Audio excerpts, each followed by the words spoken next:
우리 바로 권오울 바른미래당 경북도당 위원장께서 이번 개헌 관련해서 한 말씀 해주시겠습니다.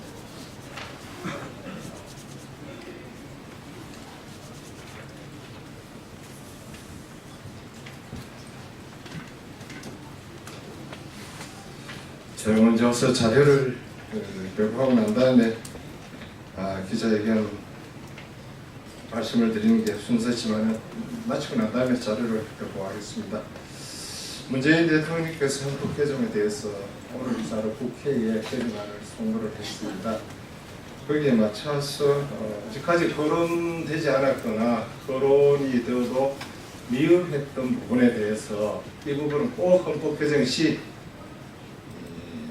좀 도입을 해달라는 취지에서 말씀을 드리겠습니다. 개헌을 바라보는 국민들의 마음은 그 어떤 정파적 입장이나 당리 당략을 떠나 국민 염원과 시대가 요구하는 정신을 담아주기를 원한다. 그래야만 대한민국의 미래에 희망을 줄 수 있다. 이에 그동안 헌법 개정 논의에서 거론되지 않았거나 미흡한 몇 가지 조항을 헌법 개정에서 반드시 반영하길 촉구한다. 1. 헌법의 지방 우대 조항을 명시해야 한다. 지난 30년간 우리는 국가균형 발전이라는 기치 아래 수도권 규제, 행정 수도 이전, 공공기관 이전, 대기업 규제, 중소기업 보호 등 수도권과 지방 간의 격차 해소를 위한 국가 정책을 시행해왔다. 그럼에도 불구하고 인구, 경제력, 교육 여건, 문화 환경 등 모든 분야에 있어서 수도권의 가밀화와 지방의 공동화를 초래해 국정 운영의 비효율뿐만 아니라 급기야 지방 소멸이라는 국가 위기론까지 대두되었다.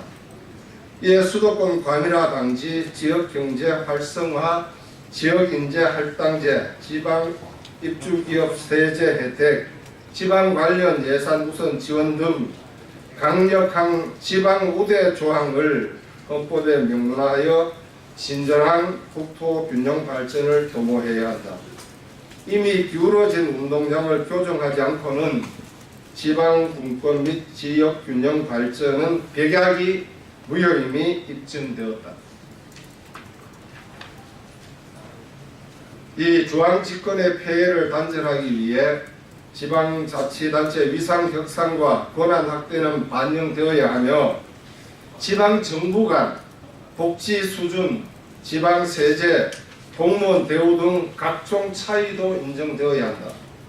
지방자치단체 위상을 지방정부로 격상하고 권한에 있어서도 자치입법권, 자치행정권, 자치재정권의 확대를 통해 풀뿌리 민주주의를 공고하고 아울러 지방정부 간 차이를 허용해 경쟁을 유도하고 향후 다가올 연방제 통일국가의 기반을 준비해야 한다. 이 점에 대해서 부연 설명을 드리면은 이번에 개헌안의 지방정부 격상 문제는 논의가 되어 있지만은 지방정부 간의 차이를 허용하는 내용은 없습니다. 지방정부, 지방자치단체, 지방분권이 되면은 당연히 지방공무원 급여도 달라야 되고 복지 수준도 달라야 되고 여러 가지가 다른 것을 허용해야만 지방정부 간의 경쟁을 하게 되고 더 좋은 곳으로 인구가 이동하는 그런 효과가 있을 수 있다는 점에서 말씀을 드립니다. 3. 대통령에게 집중된 권한을 분산하는 분권형 개헌은 시대적 과제이다. 책임 총리 전환, 정부통제 도입과 대통령의 인사권 제한 등 대통령 권한을 분산해 대통령의 독재와 국정농단 사태를 방지하는 것이 국민적 여망이다. 더 이상 제왕적 대통령제로 퇴임 후 구속되는 불량한 대통령으로 국격이 실추되지 않도록 해야 한다. 4. 국민투표에 의한 국회 해산권을 도입해야 한다. 대통령 탄핵권과 균형을 맞추고 시급한 국정 운영의 폐업과 파행을 거듭하는 국회에 기관 책임을 묻기 위해 국회의원 구성 후 1년이 지나면 국민 투표에 의한 국회 해상권을 도입해야 한다. 실제 저항적 대통령제로 우리 정치사에 전직 대통령의 구속 등 국격을 실추시키는 일이 여러 번 있었지만 시급한 국정 현안에 대해 번번이 국회에서의 정쟁으로 국민들의 이익이 침해되고 국정이 표류하는 경험을 여러 번 겪었다. 이러한 국정 표류 상태에 대해서 국회는 그 누구도 책임을 지지 않았다. 헌법 개정 시 도입이 논의되는 국회의원 개별 소환제만으로는 거듭되는 국회 파행과 국정 폐업을 방지할 수 없기 때문에 국회의 헌법기관 책임을 묻기 위해 국민투표에 의한 국회 해상권을 도입해서 국회 기관 책임성을 강화해야 한다. 5. 총선 득표율 비례 의석제를 도입해야 한다. 현재 단순 승자 독식제는 국민의 정치적 의사를 왜곡시키고 다양한 국민적 요구를 반영하지 못할 뿐만 아니라 거대 정당이 기득권만 공고히 할 뿐이다.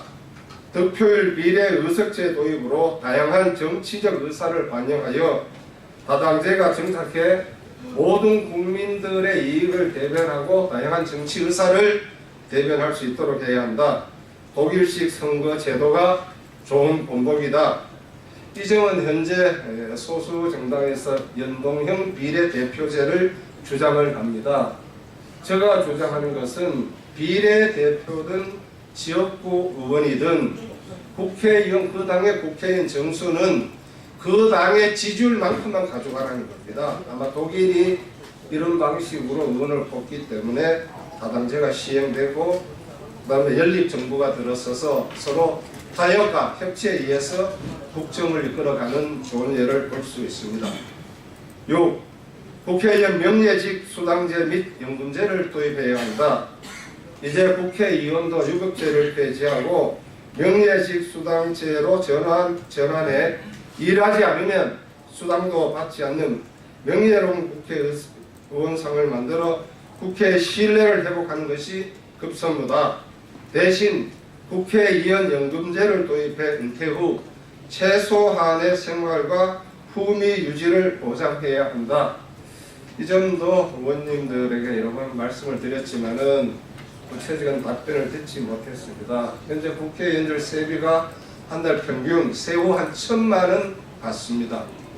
서민들 입장에서는 많이 받지만은 은행의 지점장이나 대기업 부장급이 연봉 한 1억 2천 정도 받는 것에 비하면은 그렇게 고액 연봉은 아니라는 겁니다. 단지 세위를 받는 국회의원들에 대해서 국민들이 신뢰감을 나타내지 않고 거부감을 나타내는 가장 큰 이유는 자주 되는 국회 파행으로 인해서 그리고 국회 불출석으로 인해서 국민들의 민심이 국회에 대해서 부정적으로 작용한다는 겁니다. 자제 국회의원 명예지구를 하고 수당제를 도입하고 연금제를 도입하게 되면은 실제로 현직에 있을 때는 명예롭게 일을 하고 퇴직에 떠나고 난 다음에는 연금제로 인해서 품위를 유지할 수 있는 그런 제도 도입이 훨씬 더 바람직하다, 이런 점을 말씀을 드립니다. 7. 선거권 연령 및 국회의원 피선거권도 20세 또는 18세로 하향 조정해야 한다. OECD 국가 중 한국을 제외한 나머지 국가는 모두 만 18세의 선거권을 보장하고 있다. 특히 중앙선거관리위원회에서도 전 세계 190여 국가 중 157개국에서 이미 만 18세 이하가 선거 연령 하한선으로 명시되어 있다고 밝힌 바 선거권자 연령을 만 18세로 하향 조정하고 산적한 청년 실업 문제, 저출산 문제 등 청년의 정치적 기본권 보장과 국정 참여 확대를 위해서라도 피선거권 역시 20세나 18세로 하향 조정되어야 한다. 국회는 여야의 정치적 입장을 떠나 모두가 6.13 지방선거 때 현안을 통과시킨다는 지난 대선 때의 약속을 지키도록 진영의 이익에 얽매이지 말고 현안 논의에 적극적으로 나서주길 바란다. 참고로 피선거권 나이를 보면은 일본은 25세, 영국 18세, 미국 25세, 독일 18세, 캐나다 18세, 러시아 21세, 스웨덴 18세, 네덜란드 18세, 한국 25세입니다. 한국의 국회의원 지방령 출마 자격 25세는 1948년도에 정해지고 난 다음에 한 번도 손질을 하지 않았습니다. 모든 선진국이 18세, 20세, 21세가 되면은 국회에 출마하거나 지방의회 출마해서 청년의 이익을 대변하고 청년의 산적한 문제를 직접 해결하는 그런 관례에 비추어서 우리 대한민국도 이제 선거에 출마할 수 있는 나이를 대폭 낮출 필요가 있다고 저는 생각합니다. 이러한 내용이 헌법 개정 논의에서 충분히 반영이 될 때 국민들이 원하는 개헌안이 마련되지 않겠나 그렇게 생각합니다. 이상으로 저 발표를 마치고 혹여나 질문이 있으면은 질문을 받도록 하겠습니다.